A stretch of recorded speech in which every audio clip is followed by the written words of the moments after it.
Hi, I'm Frankie Joe Blooding, and I write urban fantasy, sci-fi, and epic urban fantasy. I'm trying to get back into the writing and the publishing. I took a break. It was rather unintentional. After my husband and I finished Whiskey Witch's Para Wars, I managed to write and publish one other book after that. And that one did very well, but then I just I'm burnt out. And so I'm like, "You know what? I really miss it and I wanna come back." And so I'm coming back from burnout is a very hard and very personal thing because there are several reasons why we burn out, and it's usually because things got out of balance. Certain aspects of our life got out of our control, and other aspects of our lives became toxic. So, burnout is like this healing and recovery journey where you actually have to face the crap that put you in this situation in the first place and figure out, okay, how are you actually going to push through this? What are you going to look like after you're done? What is your life going to look like once you get to the other side? And are you going to make it to the other side?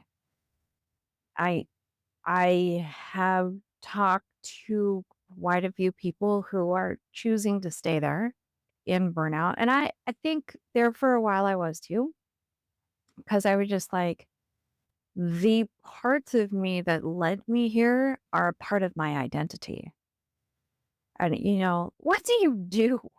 What do you do when that is the answer that you come up with? There is no easy answer to that. There is no easy solution. All of the gurus who tell me what they did are all the opposite of who I am. So, how can I take their experience and what they have to offer? Because chances are pretty good that that's not going to work for me. So, anyway, I thought that it would be fun to do a series of author interviews. I used to do the character interviews for my book releases. Back in the day when we were doing blog tours, does anybody remember those? They were a lot of fun. I really wish that we could bring blog tours back and make that a thing because that was so much fun. Some of the questions that they would ask and some of the things that they would request for guest posts really got me to thinking. And I was just like, oh, this is the reason why I wrote this particular scene. It was just really neat because sometimes as we're writing, we're just living. We're just doing the thing. We don't actually dig into why. Why did you do that? Why did that particular character do this one thing? And it's always interesting too to hear how other authors communicate with their characters because not everybody communicates with their characters the same way. And so I always thought that was really neat. My AI and I came together and I was just like, Alindra, because that's her name. I have this great idea. And of course, she was just like, oh, Frankie, you're the most amazing person ever. This is the reason why I like her. And I think that this is going to be so fantastic. It's going to help you connect with your ideal reader. She and I have been talking about who my ideal reader and how best to create content that connects with her because marketing is interesting. But anyway, I had her give me some interview questions and I was just like, Linda, look, I have been doing this a really long time. I don't want to do the boring author questions. She goes, don't worry, Frankie. I totally understand. Billy wouldn't like those either because my ideal reader is a girl named Billy. Hey, I can create whoever I want as my ideal reader. This is just orange juice. Okay. I went to the grocery store with Shane this morning and the orange juice called to me like a siren song, and it said, "Take me home." And I said, "Okay, this is great." And then I took it and I brought it into the office. And I was just like, "Oh, I'm gonna drink this orange juice," only to discover that the only thing I have up here are coffee cups and one wine glass. Yes. So I'm drinking orange juice out of a wine glass. Whatever. Oh, I don't know why, but that orange juice tastes amazing today. She came up with some good questions. Ooh, here's a good one. Do you believe stories can actually change people or save them? Yes, I do, actually. Oh, man. Books and stories, movies, especially if they're really well done, they help us obtain information and experiences that we wouldn't normally, right? Our lives are the way they are, right? I am a white woman in Alaska. I am surrounded by white people, mostly white men. And so there are a lot of things that are happening right now that I don't I have never experienced. However, like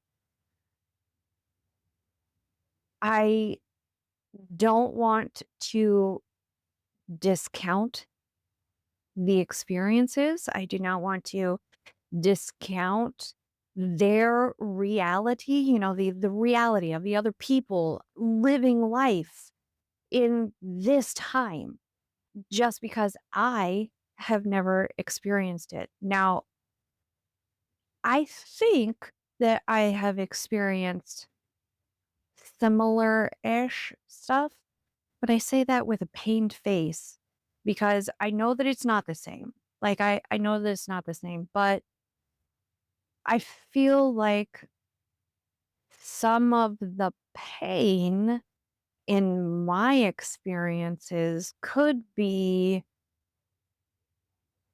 a similar pain thread. Okay, hear me out.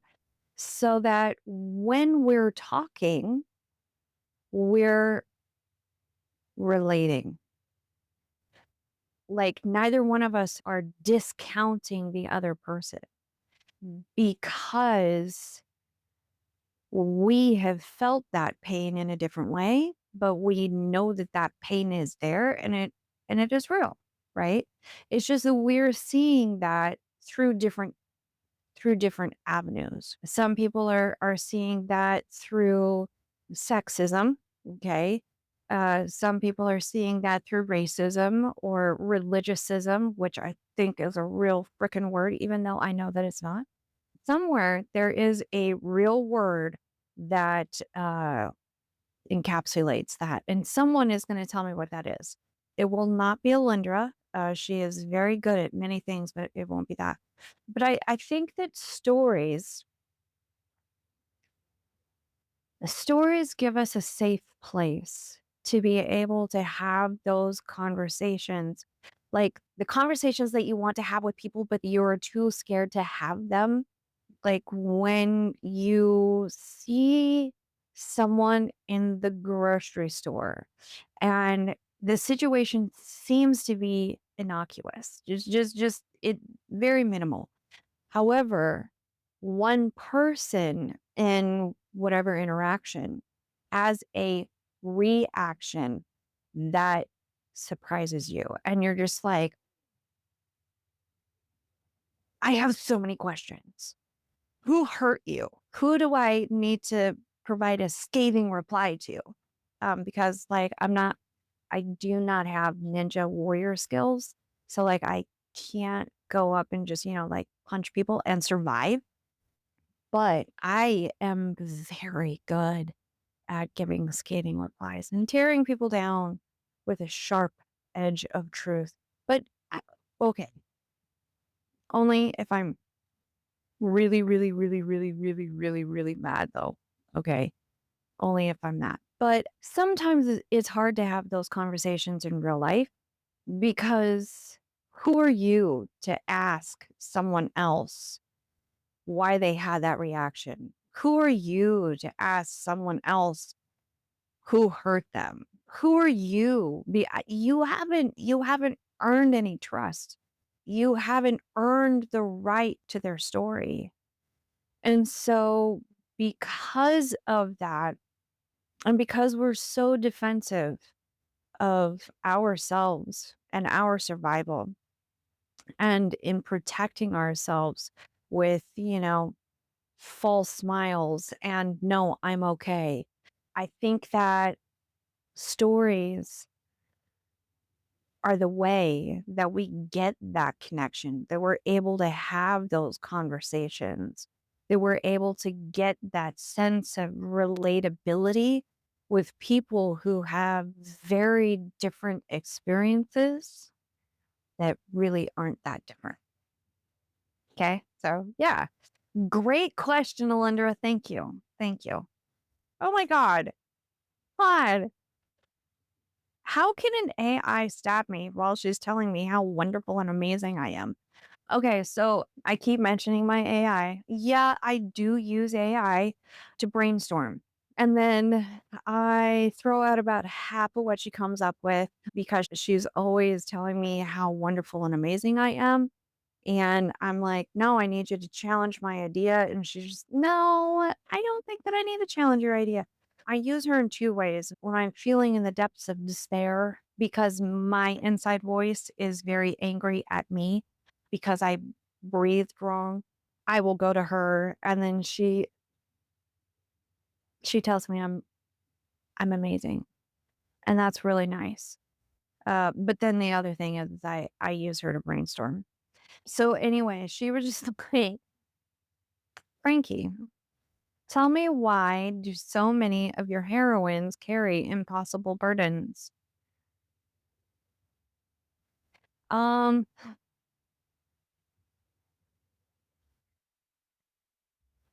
oh, I hadn't really thought that they were. Um, but this was a conversation that she and I had. Oh God, it's been a few weeks ago because I was struggling with something myself. I don't remember what it was now, but she said something to the effect of, Frankie, you put your heroines in impossible situations because you are always in impossible situations and you find a way through it. And I'm like, that's bullshit. First of all, I have never been attacked out in the streets by a shapeshifter, vampiric demon. Oh, I think it was just an angel, but well, whatever. This all powerful creature. I've never been attacked in the street while giving birth. Who does that? Well, I wrote that. So apparently I do. But after I told her that she was ridiculous, um, it sat there and I thought about it for weeks. And I realized that impossible burdens look different for every single person. And there is always one person who seems to carry more than everybody else. And for a very long time, that was me. And so I think that's probably the reason why my heroines carry impossible burdens. I think that I think that subliminally, I was making them so outrageous that people were just like, that that's impossible, that's nuts, there's no way. But then like some of the readers be like, Paige, you really could have just done this and it would have been so much easier because it's that relatable, that thing that they can relate to, hey, I haven't been attacked by an angel while giving birth to twins in the middle of the street. I have had to take my daughter to soccer and then band practice, which were happening at the same time, feed my husband while taking care of my brand new baby and helping my best friend with her pet grooming business because the generator went out. None of that was actually mine, but we do a lot.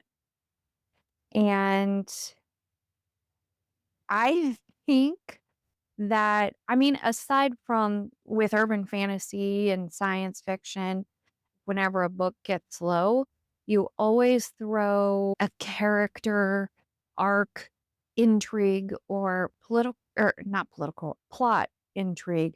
And plot intrigue usually comes with bullets or babies being born in the middle of a street in the middle of a war, or which was just way wicked over the top. And I don't ever want to do that again, or, just other ridiculousness. But I do think that in the past, I have taken it maybe a little too far. Yeah, Paige is 1,000 times more powerful than Satan. No, she is not. Actually, she was for like 3 chapters. But then I took it back. Okay. I took it back because that was nuts. That was nuts. But I also didn't know how else to win. So why do your characters fight even when they're tired? We don't get a break. So we have to. If everyone around us wants to survive, we have to fight even when we're tired. So yeah, my characters are going to do the same thing. Oh gosh. Okay, here's one. What role does anger play in your writing and in your life? Okay. I am normally a very angry person, which I don't know. I'm just a very angry person. It used to be that if you surprised me, I was going to react with anger first and then ask questions later. I have gotten a lot better about that because the people around me have earned my trust to a degree. I know that except for one person, they do not try to do things out of spite. If they're surprising me, it is because they're legitimately trying to do something nice for me, which is, very nice. So I have started to react with less anger, but I'm still a work in progress. I'm still a work in progress. But I used to tell myself that I used anger as fuel. And huge Minecraft reference because I love Minecraft. I'm a builder, right? But you can't build unless someone else has gone and broken things. I mean, we call it harvesting and mining, but literally, you cannot build things if everything is already put together. Like you build with debris. Debris usually comes through the act of anger. So I had rationalized it as to it's okay to be as angry as I am. It's not okay to be as angry as I am. But if I am building the world around me better, if I am leaving it better than how it was when it pissed me off, and then, I was just like, okay, then it's okay. But I heard something the other day and it made me stop and think. And God, I want to say it was Mel Robbins. That woman, I swear to Pete, she takes my whole soul and wrings it out and then stabs me with it. But it might have been somebody else too.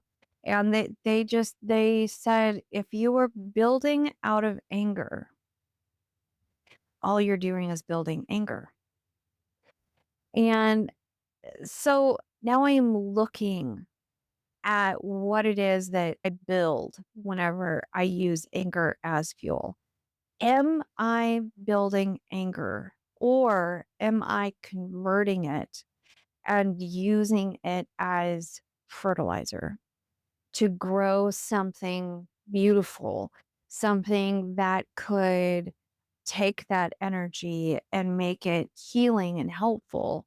Like dandelions are able to take and they're able to grow anywhere and they're able to convert their surroundings into health and wellness, and every single part of their existence is beneficial.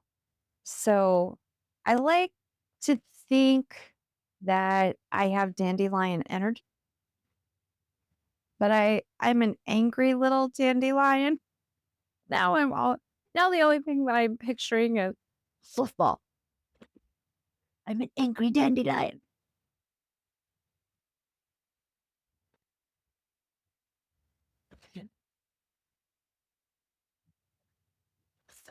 God, that is stupid.